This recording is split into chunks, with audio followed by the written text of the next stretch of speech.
പിണറായി വിജയന്റെ പ്രസംഗത്തിൽ പറഞ്ഞ ഒരു കാര്യം, സനാതന ഹിന്ദുത്വം ആണ് ഇപ്പോൾ സാമൂഹിക പ്രശ്നങ്ങൾക്കുള്ള ഏക പോംവഴി എന്ന നിലയ്ക്കാണല്ലോ BJP ആവർത്തിച്ച് പറഞ്ഞുകൊണ്ടിരിക്കുന്നത്. ലോകാ സമസ്ത സുഖിനോ ഭവന്തു, അത് നിങ്ങൾ ആവർത്തിച്ച് പറയുന്നു. പക്ഷേ അതിന് തൊട്ട് മുൻപുള്ള വരി നിങ്ങൾ തമസ്കരിക്കുകയും അല്ലെങ്കിൽ ബോധപൂർവ്വം മറച്ചു വെക്കുകയും ചെയ്യുകയാണ്. ഗോബ്രാഹ്മണഭ്യോ ശുഭസ്തു നിത്യം എന്നതാണ് തൊട്ടു മുൻപുള്ള ആ വരി. ഗോവിനും പശുവിനും ബ്രാഹ്മണനും സുഖമുണ്ടാകട്ടെ എന്നർത്ഥം ചേർത്ത് വായിച്ച് ഗോവിനും ബ്രാഹ്മണനും സുഖമുണ്ടായാൽ തന്നെ ലോകത്തിനാകെ സുഖം എന്ന് വിവക്ഷിക്കുന്ന രീതിയിലാണ് അത് എഴുതി വെച്ചിട്ടുള്ളത്. അപ്പോൾ നിങ്ങൾ ഒരു വരി മാത്രം എടുത്ത് പറഞ്ഞുകൊണ്ടേ ഇരിക്കുന്നു എന്നുള്ളതാണ് ഇന്ന് പിണറായി വിജയൻ പറഞ്ഞ ഒരു വാക്യം. താങ്കൾക്ക് ഇനി ജയേന്ദ്രനും ശ്രീ ശ്യാംകുമാറിനും മറുപടി നൽകാം. സ്മൃതിയോടെ എനിക്കൊരു അപേക്ഷയുള്ളത്, ഈ 3 പേരുടെ ചോദ്യങ്ങൾക്ക് ഞാൻ ഒറ്റയ്ക്കാണ് മറുപടി തരുന്നത്. അതുകൊണ്ട് എനിക്ക് അതിനുള്ള സമയമുണ്ട്. ഗോബ്രാഹ്മണേഭ്യോ ശുഭമസ്തു കൃത്യമായിട്ടാണ് പറഞ്ഞത്. അദ്ദേഹം പറഞ്ഞത് തെറ്റിച്ച, എന്നാലും സ്മൃതി പറഞ്ഞത് ശരിയാ. എന്താണ് ഗോവ്, എന്താണ് ബ്രാഹ്മണൻ, അതും കൂടെ നിർവചിച്ചിട്ടുണ്ട്. ബ്രാഹ്മണൻ എന്ന് പറഞ്ഞാൽ ഇന്നത്തെ ഭാഷയെ പറഞ്ഞാൽ ഇന്റലക്ച്വൽസ്, കൃത്യമായിട്ട് പറയാം.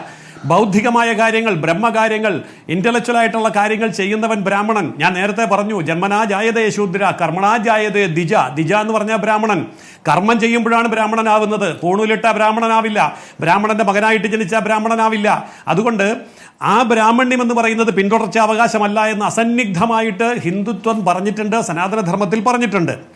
പിന്നെ ഇവിടെ ഇദ്ദേഹം പറഞ്ഞൊരു കാര്യം, ആരാ പറഞ്ഞത് ഞാൻ മറന്നുപോയി, ശ്യാംകുമാർ പറഞ്ഞു, ധാരാളം കാര്യങ്ങൾ എടുത്ത് പറഞ്ഞു. ഞാൻ ചോദിക്കട്ടെ, ശങ്കരാചാര്യർ ആരെയാണ് വ്യാഖ്യാനിച്ചത്? ശങ്കരാചാര്യർ എഴുതിയ പുസ്തകങ്ങളും വ്യാഖ്യാനങ്ങളും ഭാഷ്യങ്ങളും ഒക്കെ ആരുടേതാണ്?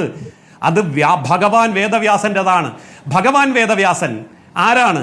മുക്കുവനാണ്. ബ്രാഹ്മണ, ക്ഷത്രിയ, വൈശ്യ, ശൂദ്ര എന്ന് പറയുന്ന 4 ആശ്രമങ്ങൾക്കും പുറത്ത്, 4 വർണ്ണങ്ങൾക്കും പുറത്ത് അവർണഗണത്തിൽപ്പെടുന്ന ആളാണ് വ്യാസൻ. അതായത് കൃഷ്ണദ്വൈപായനൻ എന്ന് പറയുന്ന വ്യാസൻ. അദ്ദേഹമാണ് 4 വേദങ്ങൾ രചിച്ചത്, അദ്ദേഹമാണ് 108 ഉപനിഷത്തുകൾ രചിച്ചത്, അദ്ദേഹമാണ് പ്രസ്ഥാനത്രയം രചിച്ചത്, അദ്ദേഹമാണ് 16 പുരാണങ്ങൾ രചിച്ചത്, അദ്ദേഹമാണ് 16 ഉപപുരാണങ്ങൾ രചിച്ചത്. അങ്ങനെ ഈ പറഞ്ഞ ഗ്രന്ഥ പരമ്പരകളെ മുഴുവൻ ഉണ്ടാക്കി കൊടുത്തത് ബ്രാഹ്മണ, ക്ഷത്രിയ, വൈശ്യശൂദ്ര എന്ന 4 വിഭാഗത്തിൽ പോലും പെടാത്ത അവർണനായിട്ടുള്ള മുക്കുവ സ്ത്രീയിൽ സത്യം പറഞ്ഞാൽ വേണ്ടാത്ത രീതിയിൽ സൃഷ്ടിക്കപ്പെട്ട ആളാണ്. ആ വ്യക്തിയെ അംഗീകരിച്ചുകൊണ്ടാണ് ഈ സനാതനധർമ്മം മുന്നോട്ട് പോകുന്നത്. മറുവശത്ത് നോക്കൂ, ആദികാവ്യമായ രാമായണം ഇതിഹാസമാണ്.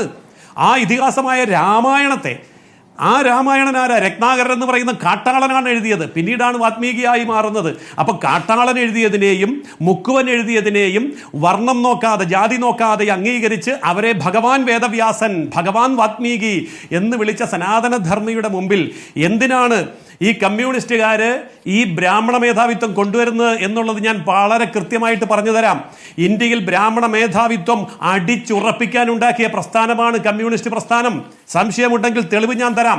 ഇന്ത്യയിലെ കമ്മ്യൂണിസ്റ്റ് പ്രസ്ഥാനത്തിന് ഒരിക്കൽ മാത്രമാണ് ലോക്സഭാ സ്പീക്കർ സ്ഥാനം കിട്ടിയത്. ആ ലോക്സഭാ സ്പീക്കർ സ്ഥാനം സോമനാഥ ചാറ്റർജി എന്ന ബ്രാഹ്മണന് കൊടുത്തു. കമ്മ്യൂണിസ്റ്റുകാർക്ക് 2 തവണയാണ് കേന്ദ്രമന്ത്രി പദം കിട്ടിയത്. CPIക്കാണ് 2 കിട്ടിയത്. അത് 2 അവർ കൊടുത്തത് ബ്രാഹ്മണന്മാർക്ക് തന്നെയാണ്. അപ്പോൾ ഇന്ദ്രജിത്ത് ഗുപ്ത എന്ന് പറയുന്ന ബ്രാഹ്മണനും ചതുരാനൻ മിശ്ര എന്ന് പറയുന്ന ബ്രാഹ്മണനും, അതായത് കേന്ദ്ര മന്ത്രിസഭയിലെ 2 സ്ഥാനം കിട്ടിയപ്പോൾ അത് ബ്രാഹ്മണന് കൊടുത്തു. ഒരു ലോക്സഭാ സ്പീക്കർ കൊടുത്തപ്പോൾ അത് ബ്രാഹ്മണന് കൊടുത്തു. 26 തവണ ഇന്ത്യയിലെ 3 സംസ്ഥാനങ്ങളിൽ മുഖ്യമന്ത്രി സ്ഥാനം കിട്ടിയപ്പോൾ 26-ൽ 22 തവണ അത് ബ്രാഹ്മണനും സവർണനും കൊടുത്തു, അവർണന് കൊടുത്തില്ല. 100 വർഷം പാരമ്പര്യമുള്ള ഇന്ത്യൻ കമ്മ്യൂണിസ്റ്റ് പ്രസ്ഥാനത്തിന്റെ 71% പോളിറ്റ് ബ്യൂറോ മെമ്പർമാർ പരമ്പര എടുത്തു നോക്കൂ. ലിസ്റ്റ് എവിടെ ഉണ്ടല്ലോ. 71% ബ്രാഹ്മണരാണ്, 92% സവർണരാണ്, 8% പേര് മാത്രമാണ് പിന്നോക്കത്തിലുള്ളത്. താങ്കൾ നേരത്തെ പറഞ്ഞൊരു കാര്യമുണ്ടല്ലോ, ഖുറാനെ വിമർശിക്കാൻ ധൈര്യം ഉണ്ടാകുമോ എന്ന്. അപ്പോൾ ബോഡി വേസ്റ്റ് പരാമർശം നടത്തിയത് പിണറായി വിജയനാണ്. താങ്കൾ ഓർക്കുന്നുണ്ടോ? സ്മൃതി, ഞാൻ അതിലേക്ക് വരാം. ഞാൻ ഒന്ന് പറഞ്ഞു തീർത്തോട്ടെ. എന്നോട് ഒത്തിരി ചോദ്യം വന്നു, അതുകൊണ്ടാണ്. അതുപോലെ പല മതസാരവും ഏകം സദ്വിപ്രാ ബഹുധാ വദന്തി എന്നുള്ളതിൻ്റെ മലയാളമാണ് ഈ പല മതസാരവും ഏകം എന്ന് പറയുന്നത്. ഇത് സനാതനധർമ്മം വളരെ മുമ്പേ പറഞ്ഞിട്ടുണ്ട്. അതുപോലെ തന്നെ ഇവിടെ ചോദിച്ചല്ലോ, ഗുരുവായൂരിലും ശബരിമലയിലുമൊക്കെ മറ്റുള്ള ആൾക്കാരെ, അതായത് ബ്രാഹ്മണരല്ലാത്തവരെ കയറ്റി പൂജിപ്പിക്കാമോ എന്ന്. ഇത് ചോദിക്കാനല്ലേ കമ്മ്യൂണിസ്റ്റുകാരന് കഴിയൂ? ഇത് ചെയ്തവരാണ് ഞങ്ങൾ. അതായത് കേരളത്തിൽ RSSന്റെ അല്ലെങ്കിൽ BJPയുടെ സംഘപരിവാറിന്റെ പ്രസ്ഥാനങ്ങൾ നടത്തുന്ന ഒരു സ്ഥാപനമുണ്ട് നമ്മുടെ ആലുവയിലെ പറവൂര്. പുരാണ ഇതിഹാസമല്ല, ഇപ്പോൾ നിലനിൽക്കുന്ന ഒരു സ്ഥാപനമുണ്ട്. ആ സ്ഥാപനത്തിലാണ് ബ്രാഹ്മണരല്ലാത്തവരെ ആദ്യമായിട്ട് തന്ത്രവിദ്യ പഠിപ്പിച്ചത്, പൂജ പഠിപ്പിച്ചത്. കേരളത്തിലെ 100 കണക്കിന് ക്ഷേത്രങ്ങളിൽ ഈ തന്ത്രിമാരും പൂജാരിമാരും ഇന്ന് പൂജിക്കുന്നുണ്ട്. അതിനുവേണ്ടി സ്ഥാപനമുണ്ടാക്കിയത് RSS ആണ്. ആ സേതു ഹിമാചലം ഈ പരിഷ്കരണം ഞങ്ങൾ നടത്തുന്നുണ്ട്. ഞാൻ പിണറായി വിജയനെയും കമ്മ്യൂണിസ്റ്റുകാരെയും ഇന്ന് ചർച്ചയിൽ പങ്കെടുക്കുന്നവരോടും ലളിതമായി വെല്ലുവിളിച്ച് ചോദിക്കുകയാണ്, തന്റെ ഇടമുണ്ടോ? നിങ്ങളല്ലേ കേരളം ഭരിക്കുന്നത്? പിണറായി വിജയനും കമ്മ്യൂണിസ്റ്റുകാരനും തന്റെ ഇടമുണ്ടെങ്കിൽ ആ ആത്മാർത്ഥത കാണിക്കൂ.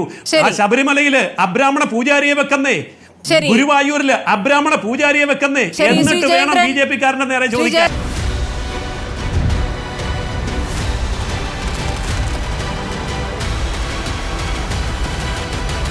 Debate with Smriti Parathikkad.